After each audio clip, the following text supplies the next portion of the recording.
নতুন সংবিধান। তো সেখানে আমাদের এই যে বিচারিক প্রক্রিয়া, এই চলমান প্রক্রিয়াটি আমাদের কর্মসূচির প্রত্যেকটা বক্তব্যের অংশ এবং আমাদের রাজনৈতিক কর্মসূচির অংশ। এটা শুধু পার্টি হিসেবে জাতীয় নাগরিক পার্টি এনসিপির চাওয়া নয়। আমরা মনে করি যারা জুলাই অভ্যুত্থানে অংশগ্রহণ করেছে, যেই দলেরই হোক, যেই ধর্মের হোক, যেই মতের হোক, প্রত্যেকেই তাদের জায়গা থেকে চাইবে যে আমাদের এই যে প্রয়োজনীয় সংস্কারগুলো, যেগুলো গণভোটে রায় হয়েছে, সেই সংস্কারগুলো হতে হবে। এবং যারা এই স্বৈরাচারী শক্তি ছিল, যারা এই গণহত্যার নির্দেশদাতা, গণহত্যার সাথে জড়িত, তাদেরকে বিচারিক প্রক্রিয়ার মধ্যে নিতে হবে। আমরা আজকে আমাদের স্বরাষ্ট্রমন্ত্রী জনাব সালাউদ্দিন আহমেদের বক্তব্য শুনেছি। সেখানে শহীদ পরিবার এবং জুলাই যোদ্ধা আমাদের যারা রয়েছেন তাদেরকে নিয়ে যে আয়োজন আমাদের মাননীয় প্রধানমন্ত্রীও ছিলেন, সেখানে স্বরাষ্ট্রমন্ত্রী জনাব সালাউদ্দিন আহমেদ স্পষ্টভাবে বলেছেন যে এই আওয়ামী লীগ হচ্ছে গণহত্যাকারী রাজনৈতিক দল, রাজনৈতিকভাবে এই আওয়ামী লীগের পতন হয়েছে এবং দল হিসেবে আওয়ামী লীগের বিচার করা হবে। আওয়ামী লীগের দাফন হয়েছে দিল্লিতে এবং এই আওয়ামী লীগ বাংলাদেশের রাজনীতিতে আর কোনোদিন ফিরে আসা সম্ভব নয়।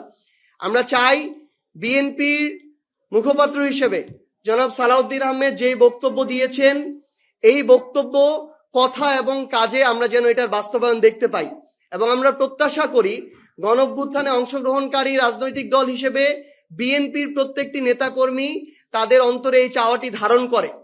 অল্প কিছু আমরা সোশ্যাল মিডিয়ার বিভিন্ন মাধ্যমে আমরা দেখতে পাচ্ছি যে বেশ কিছু মানুষ, যাদের নাম বলে আমরা তাদেরকে ওই গুরুত্বটুকু আরোপ করতে চাই না, তারা জুলাইকে নিয়ে বা এই অভ্যুত্থানকে নিয়ে স্বৈরাচারের পক্ষে, খুনিদের পক্ষে, গণহত্যাকারীদের পক্ষে, যারা 1400 মানুষকে খুনের নেতৃত্ব দিয়েছে, শাপলায় গণহত্যা ঘটিয়েছে, পিলখানায় গণহত্যা একটা ঘটিয়েছে, এই মানুষদের পক্ষে যারা এখনো সাফাই গায়, এটা আমাদের আসলে সামগ্রিক, আমরা যারা জুলাই একসাথে অংশগ্রহণ করেছিলাম, সেটা বিএনপি বলেন, জামায়াত বলেন, এনসিপি বলেন, অন্যান্য রাজনৈতিক দল আছে যারা বলেন, এটা আমাদের সামগ্রিক একটা দায়বদ্ধতা যে আমরা ওই সকল গোপন এবং প্রকাশ্য এই খুনিদের দোসর এবং তাদের সহযোগীদের এখন পর্যন্ত বিচার নিশ্চিত করতে পারিনি।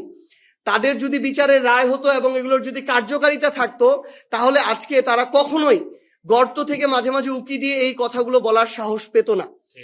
ঠিক যেমনি ভাবে আমরা মনে করি যে আমাদের ভাই শহীদ শরীফ ওসমান হাদি, তাকে দিনে দুপুরে প্রকাশ্যে হত্যা করা হলো, সবকিছুর ফুটেজ আছে, তার হত্যাকারীদেরকে ভারতে গ্রেফতার করা হলো, মাসের পর মাস চলে যাচ্ছে, তাদেরকে ফিরিয়ে এনে যখন বাংলাদেশে, যেটা শুধু বাংলাদেশ না পুরো বিশ্বে একটা সাড়া ফেলে দিয়েছিল, পুরো বিশ্ব বিবেককে নাড়িয়ে তুলেছিল, সেই আসামিদেরকে যখন এনে বিচার নিশ্চিত করা যাচ্ছে না, তখন আসলে ওই গণহত্যাকারীর সহযোগীরা কিংবা গণহত্যার দোষরা এভাবে সাহস পাবে, আস্ফালন শুরু করবে। তো এই জন্য বিএনপিকে সরকার হিসেবে এই দায়িত্ব নিতে হবে যেন অতি দ্রুত আমাদের আন্তর্জাতিক অপরাধ ট্রাইব্যুনালের মাধ্যমে, আমাদের বিচার বিভাগের মাধ্যমে এই বিচারিক প্রক্রিয়াগুলো শেষ হয় এবং রায়ের পরে যেন অতি দ্রুত এগুলো কার্যকারিতা হয়। জুলাই পদযাত্রায় আমরা 64 জেলাতেই যাচ্ছি এবং 64 জেলার আমরা 100টি উপজেলা এবং পৌরসভায় যাচ্ছি, ওইগুলো যেগুলো আমরা প্রথম ধাপে ঘোষণা দিয়েছি। এর মধ্যে গোপালগঞ্জেরও আমাদের একটি পৌরসভা রয়েছে। দেখুন, আমরা গোপালগঞ্জ আমাদের বাংলাদেশের একটি অন্যতম একটি জেলা এবং আমরা মনে করি যে সেখানে যারা রয়েছেন আমাদের সেই ভাই বোনেরাও আমাদের এই বাংলাদেশটাকে আমাদের কাঙ্ক্ষিত জায়গায় দেখতে চায়। সেখানকারও এমন অনেক ভাই বোন রয়েছেন যারা আমাদের এই জুলাই সক্রিয়ভাবে অংশগ্রহণ করেছেন। তো আমরা এইভাবে একটা জেলাকে আলাদাভাবে একটা কর্নার করা, আমরা এই প্রক্রিয়াটাতে যেতে চাই না যেটা এর আগে ছিল।